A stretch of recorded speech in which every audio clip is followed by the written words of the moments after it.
ઇલેક્ટ્રોનિક્સની અંદર રોજગારીની પણ વિપુલ તક છે. એવું નથી આજે કે ઇલેક્ટ્રોનિક્સમાં અભ્યાસક્રમમાં તમે એકવાર જોડાયા અને સારી જોબ ન મળે તો શું. ઇલેક્ટ્રોનિક્સની અંદર દરેક ઇન્ડસ્ટ્રીમાં તમને મેન્ટેનન્સથી ચાલુ કરી અને ડિઝાઇન સુધીની રિક્વાયરમેન્ટ્સ છે. ઓટોમેશન પ્લાન્ટ હોય ત્યાં ઓટોમેશન કેવી રીતે કરવું, કેબલ ઓટોમેશન તમારું કયા પેરામીટર કેપ્ચર કરવા, એની અંદર પણ આજે રિક્વાયરમેન્ટ છે. ડેટા એક્વિઝિશન માટે પણ આજે રિક્વાયરમેન્ટ છે અને સાથે સાથે પ્રોસેસર જેવી હાઈ એન્ડ એપ્લિકેશન ડેવલપ કરવા માટે પણ આજે રિક્વાયરમેન્ટ છે, જે VLSIમાં અને એમ્બેડેડમાં આવે છે.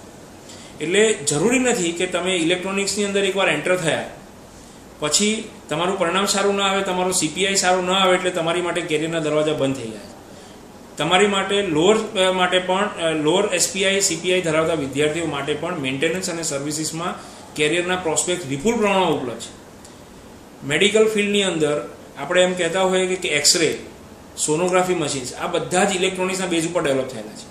એના મેન્ટેનન્સ માટે પણ આપણે એટલા જ એન્જિનિયરોની જરૂર પડે છે. એટલે જો વધુ સારું પરિણામ ન હોય તો આપણે લોઅરની અંદર આ મેન્ટેનન્સના જોબ પણ આપણા માટે અવેલેબલ છે. હાયર જે પરફોર્મન્સ જેનું છે એ લોકો માટે તો 100% કેરિયરની તકો ઉપલબ્ધ છે.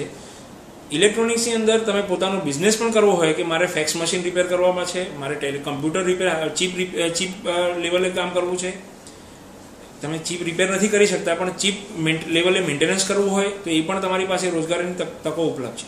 તમારો પોતાનો નાનો બિઝનેસ પણ મેન્ટેનન્સ અને સર્વિસ સાથે તમે રાખી શકો.